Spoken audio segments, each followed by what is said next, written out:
Ada 3 negara yang dianggap sebagai tempat persembunyian dan kemunculan Dajjal.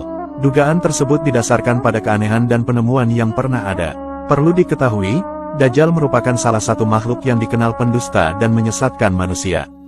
Dajjal nantinya akan mendatangi negara Indonesia dan seluruh negara di dunia untuk menebarkan fitnah-fitnahnya.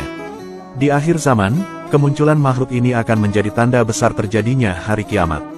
Meskipun tempat persembunyian Dajjal sulit ditemukan, tetapi setidaknya ada 3 negara yang diyakini sebagai tempat persembunyian dan kemunculan Dajjal. Negara tempat Dajjal yang pertama, yaitu negara Yaman. Saat ini, Yaman menjadi negara pertama yang diduga sebagai tempat persembunyian Dajjal, tepatnya di Pulau Socotra.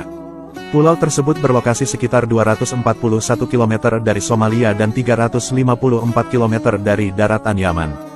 Dikutip dari News Delivery, pulau dengan julukan Galapagos of Arabia ini menjadi salah satu tempat yang cukup tertutup dan jarang dikunjungi wisatawan. Salah satu alasannya adalah karena tempat tersebut sulit untuk diakses.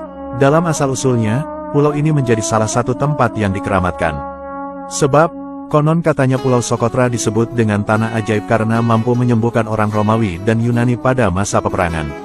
Seiring berjalannya waktu, muncullah banyak teori yang menyatakan bahwa negara yang satu ini menjadi tempat dikurungnya Dajjal. Pendapat ini muncul karena ada keanehan alam di Pulau Socotra, dan adanya informasi dari hadis Nabi yang menyebut jika Dajjal dikurung di sebuah pulau di Laut Yaman.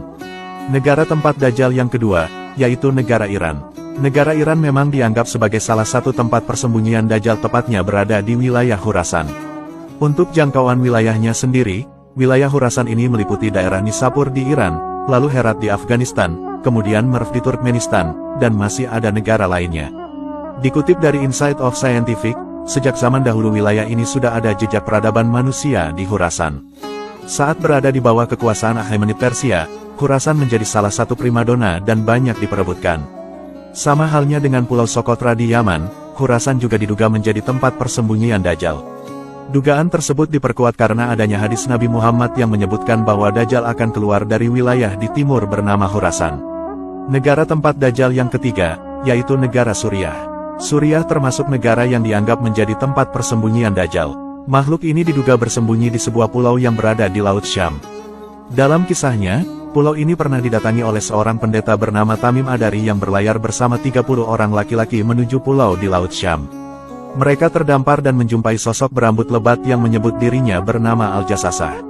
Mereka pun kemudian diperintahkan untuk mengunjungi sebuah biara yang kemudian menemukan sosok yang mengerikan, yaitu Dajjal. Sosok tersebut bertubuh tegap besar dengan seluruh badannya dirantai menggunakan besi. Setelah bertemu makhluk itu, sang pendeta kemudian pulang dan menemui Nabi Muhammad untuk berikrar masuk agama Islam. Dalam sebuah hadis, Nabi Muhammad pernah menjelaskan perihal di mana wilayah kemunculan Dajjal.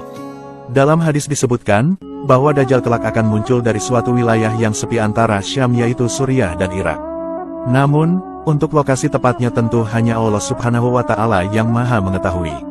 Sebab, lokasi Dajjal memang disembunyikan oleh Allah dan hanya orang-orang yang dikehendakinya yang bisa menemukan tempat Dajjal. Setelah berhasil keluar, Dajjal akan membuat keonaran di mana-mana di seluruh penjuru dunia. Nantinya Dajjal akan melewati sebuah desa di mana penduduknya mengimani dan mempercayainya. Dajjal kemudian berdoa untuk kesejahteraan mereka. Maka, hujan pun kemudian turun, bumi menjadi subur, binatang mereka menjadi sangat gemuk, penuh dengan daging, dan deras air susunya. Namun kondisi berbeda dialami penduduk desa yang mengingkari dan tidak mengimani Dajjal. Dajjal mengutuknya hingga tidak ada satupun binatang mereka yang hidup. Hari-hari Dajjal adalah 40 hari. Satu hari seperti 1 tahun, 1 hari lagi seperti sebulan, 1 hari lagi seperti sepekan, sedangkan hari-hari berikutnya adalah seperti hari-hari biasa, sedangkan hari terakhir adalah hari seperti Fata Morgana. Pada suatu hari, dahulu Nabi Muhammad pernah menyampaikan pidato di hadapan para sahabatnya secara panjang mengenai Dajjal. Nabi Muhammad mengawali pidatonya dengan mengatakan bahwa setiap nabi yang diutus Allah pasti mengingatkan kaumnya terhadap Dajjal, termasuk dirinya sebagai nabi terakhir. Nabi Muhammad juga pernah bersabda, bahwa dirinya akan menjadi pelindung bagi setiap muslim manakala Dajjal muncul pada zamannya. Namun, jika Dajjal datang setelah Nabi Muhammad wafat, maka setiap muslim menjadi pelindung atas dirinya sendiri dan Allah akan menggantikan nabi untuk melindungi umatnya. Dajjal kelak juga akan mengaku-ngaku dirinya sebagai nabi dan seorang Tuhan.